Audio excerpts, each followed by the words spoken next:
Hi good morning friends. నేడు మనం చూస్తున్నాం శ్రీ వెంకట సాయి కోచింగ్ సెంటర్ కడపారి ఆధ్వర్యంలో current affairs by me Mallikarjuna sir.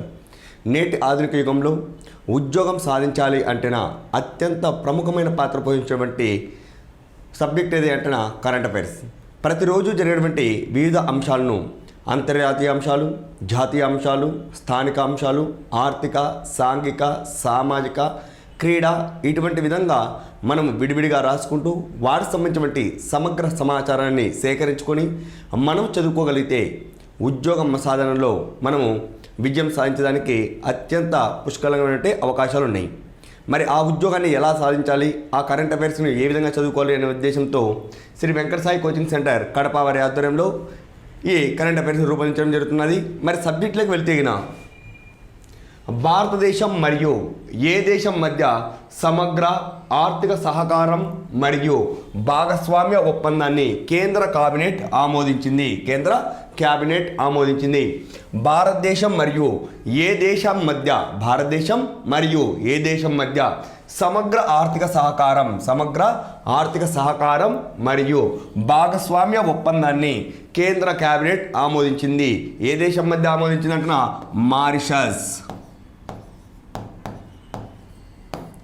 Mauritius అండి. భారతదేశం మరియు ఏ దేశం మధ్య సమగ్ర ఆర్థిక సహకారం మరియు భాగస్వామ్య ఒప్పందాన్ని కేంద్ర కేబినెట్ ఆమోదించిందంటున్నా మారిషస్ మధ్య, భారతదేశం మరియు మారిషస్ మధ్య ఈ సమగ్ర ఆర్థిక సహకారం అనేది కేంద్ర కేబినెట్ ఆమోదించింది. ఏ రోజున ఆమోదించింది అంటేనా ఫిబ్రవరి 17, 2021 ఆమోదించడం జరిగిందండి. దీనివల్ల ఏమవుతుందంటున్నా రెండు దేశాల మధ్య పెట్టుబడులు విదేశీ మార్గద్రవ్యాన్ని పొందేదానికి కానీ, భారతదేశంలో మారిషస్ నుంచి పెట్టుబడులు పెట్టేదానికి కానీ ఇక్కడ సౌలభ్యత ఎక్కువగా ఉంటుందండి. నెక్స్ట్, భారతదేశంలోని ఏ నగరాలను కలుపుతూ ఆసియాలో కల్లా అతి పెద్దదైన వైల్డ్ లైఫ్ కారిడార్ను నిర్మించబడుతుంది. భారతదేశంలోని ఏ నగరాలను కలుపుతూ ఆసియాలో కల్లా అతి పెద్దదైన వైల్డ్ లైఫ్ కారిడార్ను నిర్మించబడుతుంది అంటున్నా ఢిల్లీ మరియు డెహ్రాడూన్.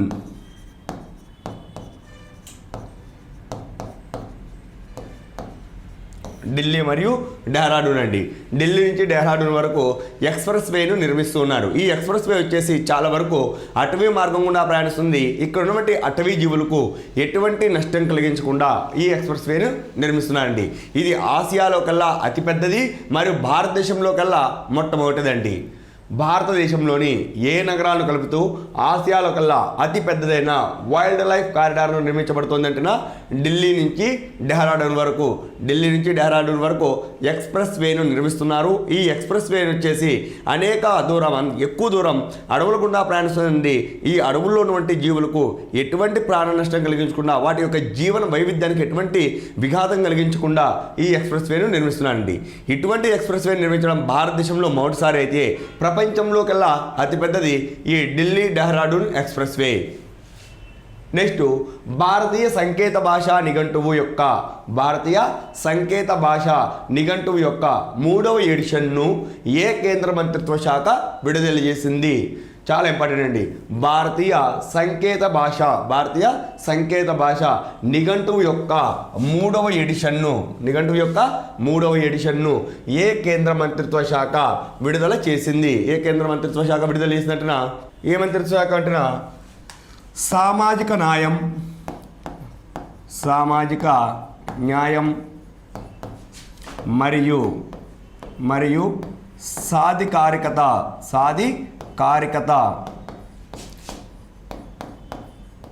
మంత్రిత్వ శాఖ. సామాజిక న్యాయం మరియు సాధికారత మంత్రిత్వ శాఖ ఈ 3వ ఎడిషన్ విడుదల చేయడం జరిగిందండి. చాలా ఇంపార్టెంట్. భారతీయ సంకేత భాషా నిఘంటువు యొక్క 3వ ఎడిషన్ను ఏ కేంద్ర మంత్రిత్వ శాఖ విడుదల చేసింది? ఏ కేంద్ర మంత్రిత్వ శాఖ విడుదల చేసినట్టున సామాజిక న్యాయం మరియు సాధికారికత మంత్రిత్వ శాఖ విడుదల చేయడం జరిగింది. మరి ఈ సామాజిక న్యాయం మరియు సాధికారికత మంత్రిత్వ శాఖ యొక్క మినిస్టర్ ఎవరంటేనా శ్రీ రతన్ లాల్ కటారియా.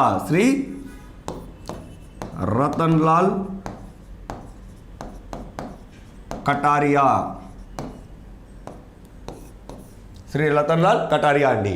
భారతీయ సంకేత భాషా నిఘంటువు యొక్క 3వ ఎడిషన్ను ఏ కేంద్ర మంత్రిత్వ శాఖ విడుదల చేసినట్టున సామాజిక న్యాయం మరియు సాధికారకత మంత్రిత్వ శాఖ విడుదల చేసింది. ప్రస్తుతం ఈ సామాజిక న్యాయ శాఖ మంత్రి ఎవరంటున్న శ్రీ రతన్లాల్ కటారియా. ఈ నిఘంటువులో 10,000 పదాలకు వాటికి సంబంధించినటువంటి వివిధ సంకేత భాషలు ఉండడం జరుగుతుందండి. Next European union statistics agency అయిన యూరోస్టాట్ గణాంకాల ప్రకారం ఏదండి యూరోస్టాట్ గణాంకాల ప్రకారం 2020లో యూరోపియన్ యూనియన్కు అతిపెద్ద వాణిజ్య భాగస్వామిగా అవతరించిన దేశం ఏది? అతిపెద్ద వాణిజ్య భాగస్వామిగా అవతరించిన దేశం ఏదంటే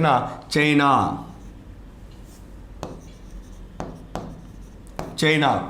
యూరోపియన్ యూనియన్ స్టాటిస్టిక్స్ ఏజెన్సీ అయిన యూరోస్టాట్ గణాంకాల ప్రకారం 2020లో యూరోపియన్ యూనియన్కి అతిపెద్ద వాణిజ్య భాగస్వామిగా అవతరించిన దేశం ఏదంటున్నా చైనా అండి. యూరోపియన్ యూనియన్లోని దేశాలకు మరియు చైనా మధ్య విస్తరణ అతిపెద్ద వాణిజ్య భాగస్వామ్యంగా నమోదు చేయడం జరిగింది. మొదటి స్థానంలో యూరోపియన్ యూనియన్కు మొదటి స్థానంలో వచ్చేసి చైనా, రెండవ స్థానంలో వచ్చేసి అమెరికా, మూడవ స్థానంలో వచ్చేసి బ్రిటన్ ఉన్నాయండి. యూరోపియన్ యూనియన్ సంబంధించి అతిపెద్ద వాణిజ్య భాగస్వామ్యాలు ఏ దేశం అంటే మొదటిది చైనా అయితేనా, రెండవది అమెరికా, మూడవది బ్రిటన్.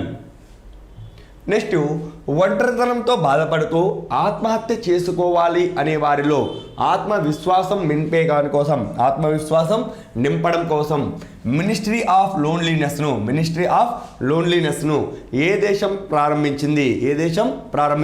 చాలా ఇంపార్టెంట్ అండి. ఒంటరితనంతో బాధపడుతూ ఆత్మహత్య చేసుకోవాలి అనుకునే వారిలో ఆత్మవిశ్వాసం నింపడం కోసం మినిస్ట్రీ ఆఫ్ లోన్లీనెస్ను ఏ దేశం ప్రారంభించింది? జపాన్. జపాన్ ప్రారంభించిందండి. జపాన్ దేశంలో కింద చూసుకుంటున్నా ప్రపంచంలో అత్యధికంగా వృద్ధుల శాతం ఉన్నటువంటి దేశం ఏదటనా జపాన్. ఇటువంటి జపాన్లో వచ్చేసి తమ యొక్క వృద్ధాప్య కాలంలో తోడు నీడ కోసం ఎవరు తోడు లేకపోవడం లేదా వాళ్ళు ఒంటరిగా ఫీల్ అవుతూ ఆత్మహత్య చేసుకోవాలి అనుకునేటువంటి వారిలో ఇక్కడ వచ్చేసి ఆత్మవిశ్వాసాన్ని నింపాలని ఒక సదుద్దేశంతో జపాన్ దేశ ప్రభుత్వం వచ్చేసి మినిస్ట్రీ ఆఫ్ లోన్లీనెస్ అనేటువంటి ఒక మంత్రిత్వ శాఖను ఏర్పాటు చేయడం జరిగిందండి. దీని ద్వారా ఏమవుతుందంటే ఈ వృద్ధులలో కానీ ఆత్మహత్య చేసుకోవాలి అనుకునే వారిలో కానీ వాళ్ళలో ఆత్మవిశ్వాసాన్ని నింపేదానికి అవకాశం కల్పించబడుతున్నది. నెక్స్ట్ ఇటీవల ఇస్లామిక్ రాడికలిజంతో పోరాడడానికి యాంటీ రాడికలిజం బిల్లును ఆమోదించిన దేశం ఏది? ఇటీవల ఇస్లామిక్ రాడికలిజంతో పోరాడడానికి యాంటీ రాడికలిజం బిల్లును, చాలా ఇంపార్టెంట్ అండి, యాంటీ రాడికలిజం బిల్లును ఆమోదించిన దేశం ఏదంటున్నా ఫ్రాన్స్. ఇక్కడ ఫ్రాన్స్ దేశంలో వచ్చేసి బహుభారతత్వాన్ని నిర్మూలించడం, నెక్స్ట్ అదేవిధంగా ముస్లింలు ధరించినటువంటి పరదా పద్ధతిని లేదా బురకా పద్ధతిని రద్దు చేయడం ఇందులో ఒక భాగంగా ఉందండి. ఎవరైతే ఇక్కడ మత విశ్వాసాలను రెచ్చగొట్టేటట్లు ఉంటారో అటువంటి వారిని ఇక్కడ శిక్షించడానికి కఠిన చట్టాలను కూడా రూపొందించడం జరుగుతున్నది ఈ యాంటీ రాడికలిజం బిల్లులో. చాలా ఇంపార్టెంట్ అండి. ఇటీవల ఇస్లామిక్ రాడికలిజంతో పోరాడటానికి యాంటీ రాడికలిజం బిల్లును ఆమోదించిన దేశం ఏదంటే France. Next the traffic crash injuries and disabilities the burden on Indian society నివేదిక ప్రకారం రోడ్డు ప్రమాదాల వల్ల జరిగినటువంటి మరణాలలో భారతదేశం యొక్క వాటా ఎంత అంటే 11% అండి. 11%, చాలా ఇంపార్టెంట్ అండి. The traffic crash injuries and disabilities the burden on Indian society నివేదిక ప్రకారం రోడ్డు ప్రమాదాల వల్ల ప్రపంచ మరణాలలో భారతదేశం యొక్క వాటా ఎంతంటే 11% అండి. ప్రపంచం మొత్తం మీద ఉన్నటువంటి వాహనాలలో భారతదేశంలో 1% ఉంటే ప్రపంచం మొత్తం మీద ఉన్నటువంటి వాహనాల్లో భారతదేశంలో కేవలం 1% ఉంటే ఇక్కడ జరిగినటువంటి యాక్సిడెంట్ల వలన ప్రపంచం మొత్తం మీద మరణించే వారిలో 11% మన ఇండియాలోనే మరణిస్తున్నారండి. మరి ఈ నివేదికను ఎవరు ప్రచురిస్తారంటే ప్రపంచ బ్యాంకు, వరల్డ్ బ్యాంక్ అండి. ఈ నివేదికను ఎవరు ప్రచురిస్తారంటున్నా వరల్డ్ బ్యాంక్. నెక్స్ట్ జపాన్కు చెందిన బ్రోకరేజ్ సంస్థ అయిన నోమురా సంస్థ అంచనా ప్రకారం 2021-22 ఆర్థిక సంవత్సరంలో భారత జీడిపి వృద్ధి శాతం ఎంత? భారత జీడిపి ఎంత శాతం వృద్ధి చెందును? జపాన్కు చెందిన బ్రోకరేజ్ సంస్థ అయిన నోమురా సంస్థ అంచనా ప్రకారం 2021 మరియు 22 ఆర్థిక సంవత్సరంలో భారత జీడిపి ఎంత శాతం వృద్ధి చెందుతుంది? ఎంత శాతం వృద్ధి చెందుతుంటున్నా 13.5% అండి. 13.5%. మరి ఇక్కడ మీరు బాగా గమనిస్తేనా ఎందుకు 13.5% రెండంకెల వృద్ధి రేటును ఏ విధంగా సాధించగలుగుతున్నట్టున్నా కరోనా కారణంగా ప్రపంచ ఆర్థిక వ్యవస్థ మొత్తం కూడా కుప్పకూలిపోతే ఇక్కడ భారతదేశంలో నూతన టీకాలను రూపొందించుకోవడం వలన భారతదేశం యొక్క ఆర్థిక పరిస్థితి కూడా తిరిగి గాడిలోకి పెట్టేదానికి అవకాశం కల్పించబడింది. దీంతో పాటు వచ్చేసి కేంద్ర ప్రభుత్వం ఆత్మ నిర్భర భారత్ అనేటువంటి పేరుతో దాదాపు 20 లక్షల కోట్లను కరోనా కారణంగా దేశంలో ఆర్థిక వ్యవస్థను గాడిలో పెట్టడానికి విడుదల చేయడం జరిగిందండి. దీనివలన భారతదేశం యొక్క ఆర్థిక వ్యవస్థ తిరిగి పుంజుకొని 13.5% ఉంటుందని జపాన్కు చెందినటువంటి నోమురా సంస్థ అంచనా వేయడం జరిగింది. మరొకసారి చూద్దాం. జపాన్కు చెందిన బ్రోకరేజ్ సంస్థ అయిన నోమురా సంస్థ అంచనా ప్రకారం ప్రస్తుత ఆర్థిక సంవత్సరం అంటే 2021-22 ఆర్థిక సంవత్సరంలో భారత జీడిపి ఎంత శాతం వృద్ధి చెందును? ఎంత శాతం అంటేనా 13.5% వృద్ధి చెందుతుంది అని పేర్కొన్నారండి. Next international union for conservation of nature IUCN అని పిలుస్తామండి దీన్ని. IUCN అంటే international union for conservation of nature mandarin బాత్ను ఏ స్థితిలో ఉన్నది అని ప్రకటించింది. మాండరిన్ బాతు ఏ స్థితిలో ఉన్నది ప్రకటించింది అంటున్నా లీస్ట్ కన్సర్న్లో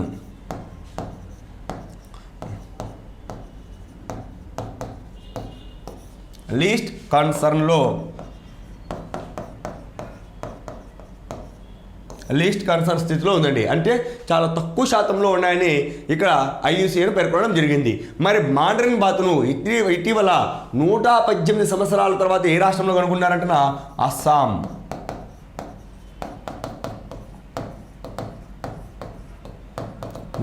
సంవత్సరాల తర్వాత కనుగొనడం జరిగిందండి. International union for conservation of nature Mandarin బాతు ప్రస్తుతం ఏ స్థితిలో ఉందని ప్రకటించిందంటేనా లీస్ట్ కన్సర్న్ స్థితిలో, అంటే అతి తక్కువగా ఉన్నాయని ఇది ప్రకటించడం జరిగిందండి. మరి ఈ మాండరిన్ బాతు 118 సంవత్సరాల తర్వాత భారతదేశంలో ఏ రాష్ట్రంలో కనిపించిందంటేనా అస్సాం రాష్ట్రంలో కనిపించిందండి. 118 సంవత్సరాల ముందు కనిపించింది, తిరిగి 2021లో 118 సంవత్సరాల తర్వాత కనిపించింది ఈ మాండరిన్ బాత్. ఈ మాండరిన్ బాత్ యొక్క ప్రత్యేకత చూస్తున్న కంఠం చుట్టూ వివిధ రకాల రంగురంగుల వంటి వలయాలతో చాలా అందంగా ఉన్నటువంటి బాత్ అండి. ఇది సాధారణంగా ఈశాన్య లేదా తూర్పు ఆసియా ప్రాంతంలో కనిపిస్తుంది. ఉదాహరణకు మనకు తూర్పు ఆసియా ప్రాంతం అంటే చైనా కానీ, దక్షిణ కొరియా, ఉత్తర కొరియా, జపాన్ ప్రాంతాలు కనిపిస్తుంది. అటువంటి ఈ మాండరిన్ బాతు 118 సంవత్సరాల తర్వాత మన దేశంలో అస్సాంలో కనిపించడం జరిగిందండి. నెక్స్ట్ ప్రతిష్టాత్మకమైన bio Asia genome valley excellent అవార్డును అందుకున్న సంస్థ ఏది? చాలా ఇంపార్టెంట్. ప్రతిష్టాత్మకమైనటువంటి bio Asia genome valley excellent award అందుకున్న సంస్థ ఏదంటున్నా భారత్ బయోటెక్.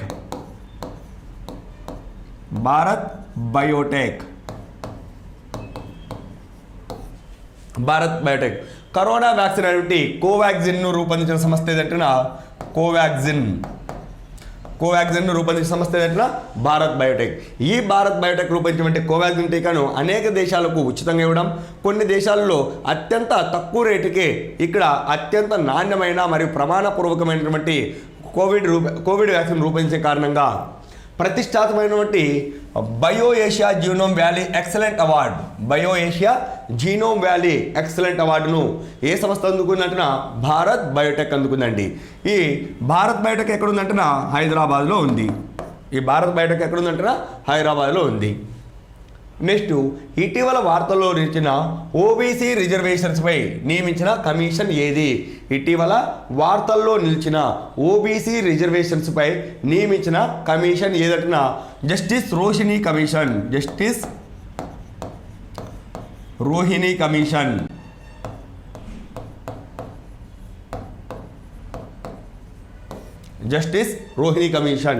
ఇటీవల వార్తల్లో నిలిచిన ఓబీసీ రిజర్వేషన్స్పై నియమించిన కమిషన్ ఏదయ్యా అంటున్నా జస్టిస్ రోహిణి కమిషన్. దీన్ని ఎప్పుడు ఏర్పాటు చేశారంటున్నా 2017 అక్టోబర్ 2వ తేదీన ఏర్పాటు చేశారండి. 2017 అక్టోబర్ 2వ తేదీన ఏర్పాటు చేయడం జరిగింది. ఓబీసీ రిజర్వేషన్లపై ఒక నివేదిక ఇవ్వమని. దీనికి మొదట 1 సంవత్సరం టైం ఇచ్చారు. 2018 వరకు టైం ఇస్తే 2018లో నివేదిక ఇవ్వమని చెప్తేనా కాలం మారే కొద్దీ స్థానిక ఎన్నికలు కానీ వివిధ రకాలైనటువంటి ఎన్నికల కారణంగా తన యొక్క నివేదన పూర్తి స్థాయిలో ఇది ప్రచురించలేకపోయింది. దీనికి చివరి గడువుగా 2021 జూలై 31వ తేదీ చివరి అవకాశం ఇచ్చారు. ఈ గడువులోగా తన యొక్క నివేదికను ఇవ్వమని చెప్పడం జరిగిందండి. చాలా ఇంపార్టెంట్. ఇటీవల వార్తల్లో నిలిచిన ఓబీసీ రిజర్వేషన్స్పై నియమించిన కమిషన్ ఏదయ్యా అంటున్నా జస్టిస్ రోహిణి కమిషన్. ఈ కమిషన్ ఎప్పుడు ఏర్పాటు చేశారంటున్నా 2017 అక్టోబర్ 2న ఏర్పాటు చేశారు. కానీ ఇది 2018లో తన యొక్క నివేదికను ఇవ్వాలని పేర్కొన్నారండి. కానీ దేశంలో సార్వత్రిక ఎన్నికలు జరగడం, వివిధ రాష్ట్రాలలో అసెంబ్లీలకు మరియు దేశ పార్లమెంట్కి ఎన్నికలు జరగడం కారణంగా దీని యొక్క నివేదికను పూర్తి స్థాయిలో ప్రచురించలేకపోయింది. అందువలన 2021 జూలై 31వ తేదీన చివరి సమయంగా ఇవ్వడం జరిగింది. దీని మీద తుది మెరుగులు దిద్దుతూ జస్టిస్ రోహిణి కమిషన్ నివేదికను పూర్తి స్థాయిలో ప్రారంభించడం జరిగిందండి. నెక్స్ట్, ఇటీవల పుదుచ్చేరి లెఫ్టినెంట్ గవర్నర్ పదవి నుంచి కిరణ్ బేడీని తొలగించిన కేంద్ర ప్రభుత్వం ప్రస్తుతం పుదుచ్చేరి అదనపు బాధ్యతలను ఏ రాష్ట్ర గవర్నర్కి అప్పగించడం జరిగింది? ఏ రాష్ట్ర గవర్నర్కి అప్పగించారంటున్నా తెలంగాణ గవర్నర్. చాలా ఇంపార్టెంట్ అండి. ఇటీవల పుదుచ్చేరి లెఫ్టినెంట్ గవర్నర్ పదవి నుంచి కిరణ్ బేడీని తొలగించినటువంటి కేంద్ర ప్రభుత్వం మరి పుదుచ్చేరి అదనపు బాధ్యతలను ఏ రాష్ట్ర గవర్నర్కి అప్పగించిందంటేనా తెలంగాణ. మనం సాధారణంగా చూసుకుంటేనా పుదుచ్చేరి వచ్చేసి చుట్టూ తమిళనాడు ఉంటుంది. మనం తమిళనాడు గవర్నర్కి ఇచ్చినామనుకుంటాం. ఇది చాలా వరకు రాంగ్ స్టేట్మెంట్ అండి. ఎవరికి ఇచ్చారంటేనా తెలంగాణ గవర్నర్కు పుదుచ్చేరి అదనపు లెఫ్టినెంట్ గవర్నర్గా బాధ్యతలు అప్పగించడం జరిగింది. మరి తమిళనాడు గవర్నర్ అంటేనా తమిళసై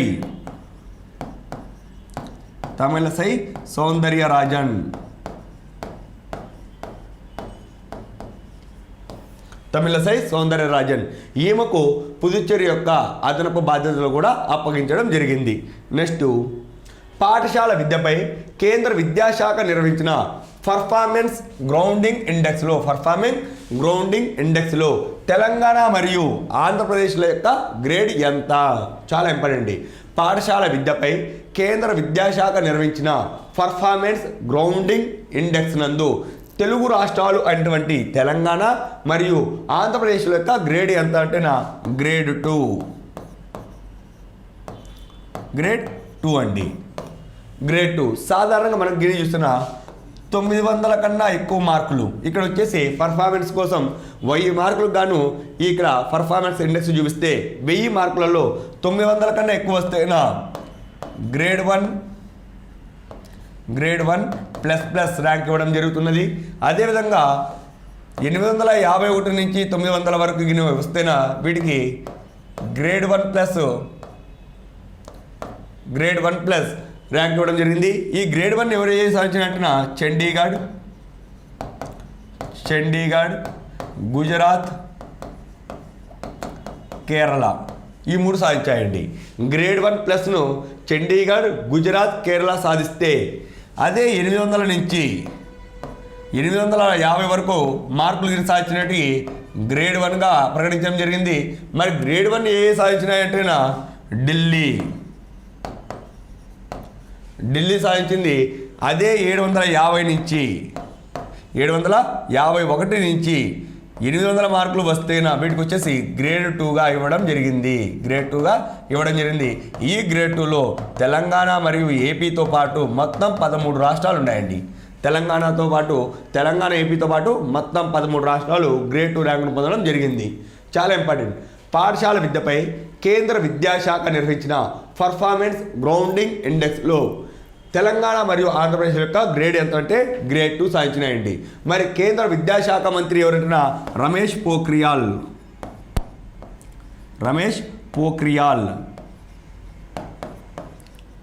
కేంద్ర విద్యాశాఖ మంత్రి ఎవరంటున్నా రమేష్ పోఖ్రియాల్ ఈ ఇండెక్స్ను విడుదల చేయడం జరిగింది. Next, IIT Madras incubator startup అయిన పై బీమ్ ఏ పేరుతో ఎలక్ట్రానిక్ ద్విచక్ర వాహనాన్ని విడుదల చేసింది? ఏ పేరుతో చేసిందంటున్నా పిఓ పేరుతో ఎలక్ట్రానిక్ ద్విచక్ర వాహనాలు విడుదల చేయడం జరిగిందండి. ఐఐటి మద్రాస్ ఇంక్యుబేటెడ్ స్టార్టప్ అయిన పై బీమ్ సంస్థ ఏ పేరుతో ఎలక్ట్రానిక్ ద్విచక్ర వాహనాన్ని విడుదల చేసినట్టున పిఓ అనే పేరుతో ఎలక్ట్రానిక్ ద్విచక్ర వాహనాన్ని విడుదల చేసిందండి. మరి ఇక్కడ దీని యొక్క పిఓ సంస్థను ఎవరు స్థాపించారు అంటే పిఓ సంస్థను ఎవరు స్థాపించారంటున్నా విశాఖ శశికుమార్ ఈ పిఓ సంస్థను స్థాపించడం జరిగింది. మరి వీళ్ళ యొక్క లక్ష్యం ఏమిటంటే 2021-2022 ఆర్థిక సంవత్సరంలో 2021-2022 ఆర్థిక సంవత్సరంలో 10,000 ద్విచక్ర వాహనాలను 10,000 ఎలక్ట్రిక్ ద్విచక్ర వాహనాలను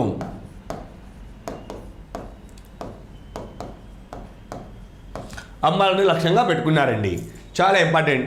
ఐఐటి మద్రాస్ ఇంక్యుబేటర్ స్టార్టప్ అయిన పై బీమ్ సంస్థ ఏ పేరుతో ఎలక్ట్రానిక్ ద్విచక్ర వాహనాన్ని విడుదల చేసిందంటున్నా పిఓ అనే పేరుతో ఎలక్ట్రానిక్ ద్విచక్ర వాహనాన్ని విడుదల చేసింది. మరి ఈ పిఓ సంస్థ ఈ పై బీమ్ సంస్థ యొక్క స్థాపకుడు ఎవరంటున్నా విశాఖ శశికుమార్ అనే వ్యక్తి ఈ పై బీమ్ సంస్థను స్థాపించారండి. దీని యొక్క లక్ష్యం ఏమిటంటున్నా 2021 మరియు 2022 ఆర్థిక సంవత్సరంలో 10,000 ఎలక్ట్రానిక్ ద్విచక్ర వాహనాలను అమ్మాలనే లక్ష్యంతో దీన్ని స్థాపించడం జరిగింది. నెక్స్ట్ ఇంటర్నేషనల్ క్రూయిజ్ టెర్మినల్ అయిన సాగరిక, చాలా ఇంపార్టెంట్ అండి. సాగరిక భారతదేశంలో మొట్టమొదటి పూర్తి స్థాయి అంతర్జాతీయ క్రూయిజ్ టెర్మినల్ అయితే ఈ సాగరిక క్రూయిజ్ టెర్మినల్ ఏ ప్రదేశంలో ప్రారంభించబడింది? ఏ ప్రదేశంలో నిర్మించాలంటున్నా కొచ్చిన్ ఇంటర్నేషనల్ క్రూయిజ్ టెర్మినల్ అయిన సాగరిక భారతదేశంలో మొట్టమొదటి పూర్తి స్థాయి అంతర్జాతీయ క్రూయిజ్ టెర్మినల్ అయితే ఈ సాగరిక క్రూయిజ్ టెర్మినల్ను ఎక్కడ ప్రారంభించబడిందంటున్నా కొచ్చిన్. ఇందులో ఏమవుతుందంటున్నా విదేశాల నుంచి మన దేశానికి ప్రయాణికులు రావచ్చు, మన దేశం నుంచి వేరే దేశాలకు షిప్పుల ద్వారా ప్రయాణం కొనసాగించేదానికి ఇక్కడ అవకాశం కనబడుతుందండి. దానితో పాటు ఇక్కడ వచ్చేసి ఇమ్మిగ్రేషన్ మరియు స్టాంపింగ్ రెండు కూడా ఇందులో కొనబడతాయి, ఇందులో చేర్చబడడం జరిగింది. దీనివల్ల అంతర్జాతీయ ప్రయాణికులు సముద్ర మార్గం ద్వారా ప్రయాణించడానికి అవకాశం కల్పించబడింది. ఎక్కడంటున్నా కొచ్చిన్లో అండి. నెక్స్ట్ జనపనార విత్తనాల పంపిణీ కార్యక్రమాన్ని ఎవరు ప్రారంభించారు? జనపనార విత్తనాల పంపిణీ కార్యక్రమాన్ని ఎవరు ప్రారంభించారంటే స్మృతి ఇరానీ. కేంద్ర టెక్స్టైల్ శాఖ మంత్రి అయినటువంటి కేంద్ర జౌళి మరియు వస్త్ర పరిశ్రమ శాఖ మంత్రి అయినటువంటి స్మృతి ఇరానీ జనపనార విత్తనాల పంపిణీ కార్యక్రమాన్ని ప్రారంభించారు. ఎప్పుడు ప్రారంభించారంటే 15 ఫిబ్రవరి 2022 ప్రారంభించారు. మరి ఈ జనపనార విత్తనాల పంపిణీ కార్యక్రమానికి ఇక్కడ చేయూతనిచ్చినటువంటి సంస్థలు ఏమిటినా jute corporation of India,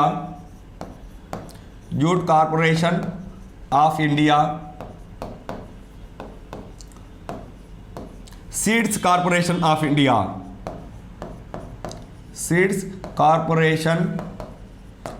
India ఈ రెండు సంస్థలండి. జనపనార విత్తనాల పంపిణీ కార్యక్రమాన్ని ఎవరు ప్రారంభించారంటే కేంద్ర జౌళి శాఖ మంత్రి అయినటువంటి స్మృతి ఇరానీ గారు ప్రారంభించారు. ఎప్పుడు ప్రారంభించారంటే 15 ఫిబ్రవరి 2022 ప్రారంభించారు. ఈ కార్యక్రమానికి చేయూతనిచ్చిన సంస్థలు ఏదంటున్నా జూట్ కార్పొరేషన్ ఆఫ్ ఇండియా మరియు సీడ్స్ కార్పొరేషన్ ఆఫ్ ఇండియా ఈ రెండు సంస్థలు కూడా చేయూతనివ్వడం జరిగింది. నెక్స్ట్ సార్క్ ఆరోగ్య కార్యదర్శి స్థాయి సమావేశం ఏ దేశంలో నిర్వహించబడుతోంది? సార్క్ ఆరోగ్య కార్యదర్శి స్థాయి సమావేశాన్ని ఏ దేశం నిర్వహిస్తోందంటే మన భారతదేశమే అండి. ఇండియా నిర్వహిస్తోంది. ఎప్పుడు నిర్వహిస్తుంది అంటున్నా ఫిబ్రవరి 18 నిర్వహిస్తోంది. మరి సార్క్ అంటే ఏంది? South Asian association of regional countries. SAARC అంటే ఏంటంటేనా సౌత్ ఆసియన్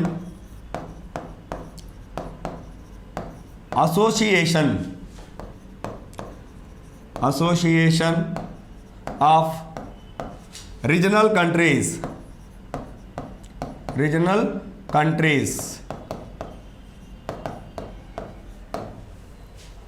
సార్క్ ఆరోగ్య కార్యదర్శి స్థాయి సమావేశాన్ని ఏ దేశం నిర్వహిస్తుందంటేనా ఇండియా నిర్వహిస్తోంది. ఏ రోజు నిర్వహిస్తోందంటేనా ఫిబ్రవరి 18 నిర్వహిస్తోంది. మరి సార్క్ అంటే ఏంటంటేనా South Asian association of regional countries అండి. ఇక్కడ దక్షిణ భారతదేశంలోని దేశాలు అయినటువంటి 8 దేశాలు కలిసి ఆరోగ్య కార్యదర్శి స్థాయి సమావేశాన్ని ఎక్కడ నిర్వహిస్తుందంటేనా ఢిల్లీలో నిర్వహిస్తోంది. ఎప్పుడంటేనా ఫిబ్రవరి 18. నెక్స్ట్ కాంచోత్ పండుగను ఏ రాష్ట్రంలో జరుపుకుంటారు? చాలా ఇంపార్టెంట్ అండి. కాంచోత్ పండుగను ఏ రాష్ట్రంలో జరుపుకుంటారంటే జమ్మూ అండ్ కాశ్మీర్లో నిర్వహిస్తున్నారు. కాంచోత్ పండుగను ఏ రాష్ట్రంలో జరుపుకుంటారంటే జమ్మూ అండ్ కాశ్మీర్లో జరుపుకుంటారండి. ఇక్కడ జమ్మూ అండ్ కాశ్మీర్లో ఎక్కువ శాతం ఎవరున్నారంటే ముస్లింలు ఉన్నప్పటికీ అక్కడ ఉన్నటువంటి హిందువులు మరియు కాశ్మీర్ పండితులు జరుపుకునేటువంటి ప్రసిద్ధి చెందినటువంటి పండుగ ఏదంటే కాంచోత్ పండుగ అండి. ప్రసిద్ధి చెందిన సాంప్రదాయబద్ధమైనటువంటి పండుగ ఏదంటే కాంచోత్ పండుగ. ఇది ఎక్కడ జరుపుకుంటారంటే జమ్మూ అండ్ కాశ్మీర్లో జరుపుకుంటారు. నెక్స్ట్ ఏ రాష్ట్ర ప్రభుత్వం వివిధ వ్యవసాయ పథకాలపై అపుల్ సర్కార్ మహాడిబిటీ పోర్టల్ ద్వారా ప్రత్యక్ష ప్రయోజన బదిలీని ప్రారంభించింది. అంటున్నా మహారాష్ట్ర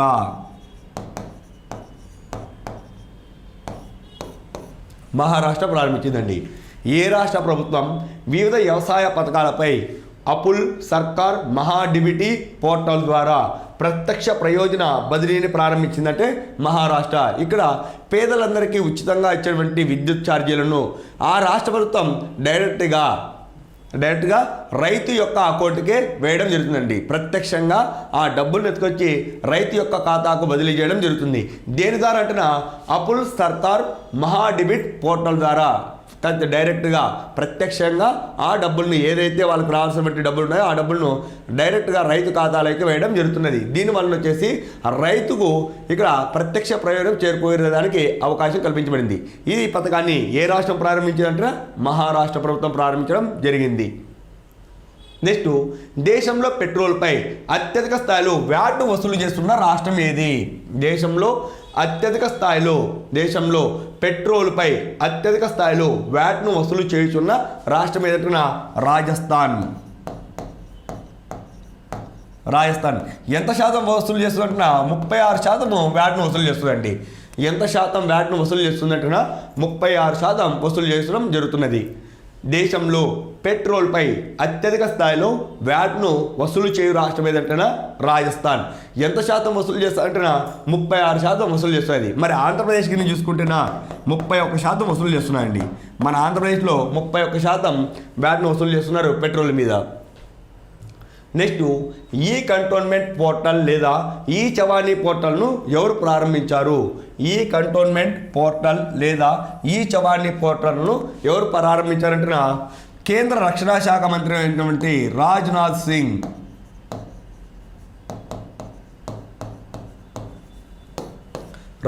ప్రారంభించారు. ఈ కంటోన్మెంట్ పోర్టల్ లేదా ఈ చవానీ పోర్టల్ను ఎవరు ప్రారంభించారు అంటేనా రాజ్నాథ్ సింగ్ ప్రారంభించారండి. ఈ రాజ్నాథ్ సింగ్ ఎవరంటున్నా కేంద్ర రక్షణ శాఖ మంత్రి. దేశంలో ఉన్నటువంటి 62 కంటోన్మెంట్ బోర్డుల నందు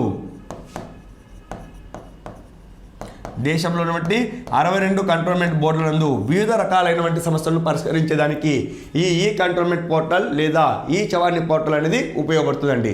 దేశంలో మొత్తం ఎన్ని కంటోన్మెంట్ బోర్డులు ఉన్నాయంటే 62 కంటోన్మెంట్ బోర్డులు ఉన్నాయి. ఈ 62 కంటోన్మెంట్ బోర్డులలో ఉన్నటువంటి ప్రజలకు కానీ సైనికులకు కానీ సైనిక అధికారులకు కానీ సిబ్బందికి కానీ ఏమైనా సమస్యలు ఏర్పడితే వాళ్ళ యొక్క సమస్యలను పరిష్కరించేదానికి కేంద్ర రక్షణ శాఖ మంత్రి అయినటువంటి రాజ్నాథ్ సింగ్ ఈ కంటోన్మెంట్ పోర్టల్ లేదా ఈ చవానీ పోర్టల్ను ప్రారంభించడం జరిగింది. Next Indian council for child welfare నుంచి సాహస బాలల అవార్డు 2020 అవార్డును అందుకున్న ఆంధ్రప్రదేశ్కి చెందిన బాలిక ఎవరు? Indian council for child welfare నుంచి సాహస బాలల 2020 అవార్డును అందుకున్న ఆంధ్రప్రదేశ్ చెందిన బాలిక ఎవరంటున్నా సాయిశ్రీ సాయిశ్రీ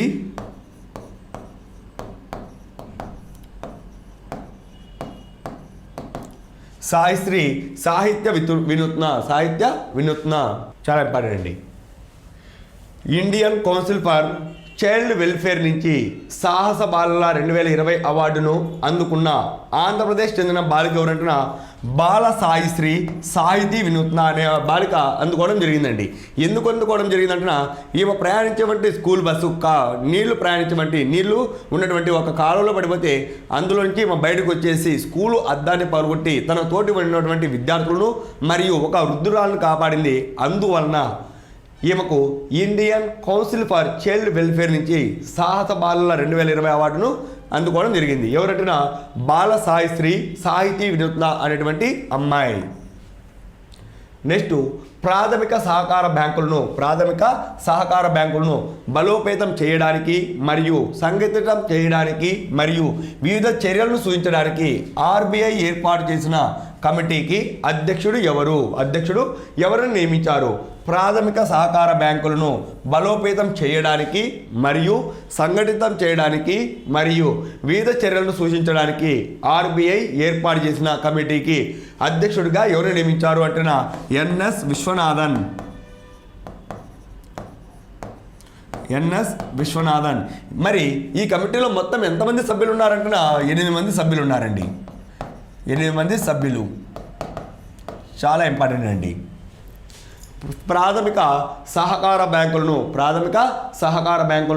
బలోపేతం చేయడానికి మరియు సంఘటితం చేయడానికి మరియు చర్యలను సూచించడానికి RBI reserve bank of India ఏర్పాటు చేసిన కమిటీకి అధ్యక్షుడిగా ఎవరిని నియమించారు అంటున్నా ఎన్ఎస్ విశ్వనాథాన్ని నియమించడం జరిగింది. మరి ఈ కమిటీలో మొత్తం ఎంతమంది సభ్యులు ఉన్నారంటున్నా 8 మంది సభ్యులు ఉన్నారండి. నెక్స్ట్ జాతీయ ఆరోగ్య మిషన్ కింద ఆంధ్రప్రదేశ్కు కేంద్రం ఎన్ని నిధులను ఇవ్వనుంది? జాతీయ ఆరోగ్య machine national health machine NHM national health machine కింద ఆంధ్రప్రదేశ్కు ఎన్ని నిధులను కేంద్రం ఇవ్వనున్నది అంటున్నా 2800 కోట్లు. 2800 కోట్లు ఇవ్వనుందండి.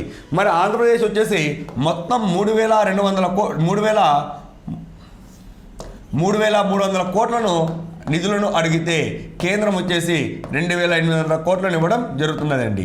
ఆంధ్రప్రదేశ్ ఏమో 3300 కోట్లు ఇవ్వాల్సిందిగా కోరడం జరిగింది, కానీ కేంద్రం 2800 కోట్లు మాత్రమే ఇస్తున్నది.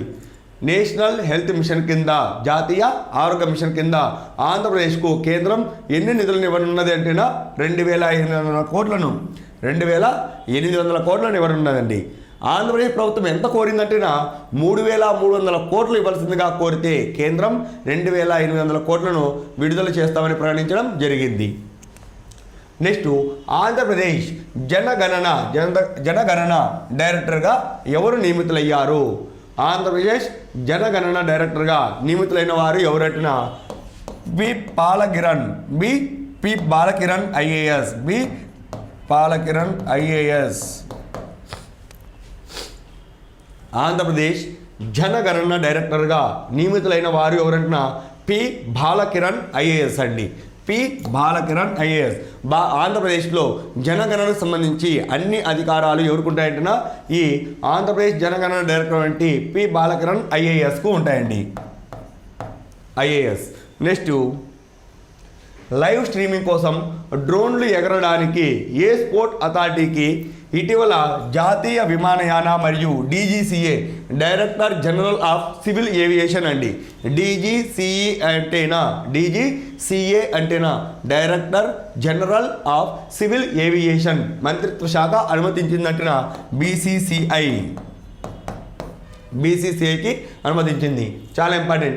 లైవ్ స్ట్రీమింగ్ కోసం డ్రోన్లను ఎగరవేయడానికి ఏ స్పోర్ట్ అథారిటీకి ఇటీవల జాతీయ విమానయాన మరియు DGCA director general of civil aviation మంత్రిత్వ శాఖ అనుమతించిందంటున్న BCCI. మరి BCCI అంటున్న board of cricket for control in India BCCIకి ఇవ్వడం జరిగిందండి. నెక్స్ట్ ఐపీఎల్ జట్టు అయిన కింగ్స్ 11 పంజాబ్ యొక్క కొత్త పేరు ఏమిటి? ఐపీఎల్ ఇండియన్ ప్రీమియర్ జట్టు అయినటువంటి కింగ్స్ 11 పంజాబ్ యొక్క కొత్త పేరు ఏం పేరు అంటే పంజాబ్ కింగ్స్.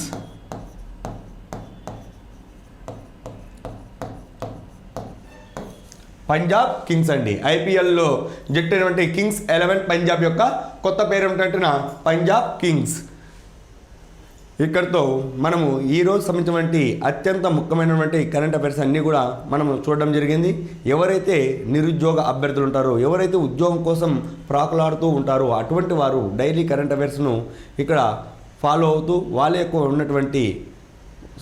ఉన్నటువంటి ఏమన్నా డౌట్లు కానీ సందేహాలు కానీ కామెంట్ రూపంలో పెట్టినా వాళ్ళ యొక్క డౌట్లను కూడా మనము విశదీకరించడం జరుగుతుందండి. Thank you very much.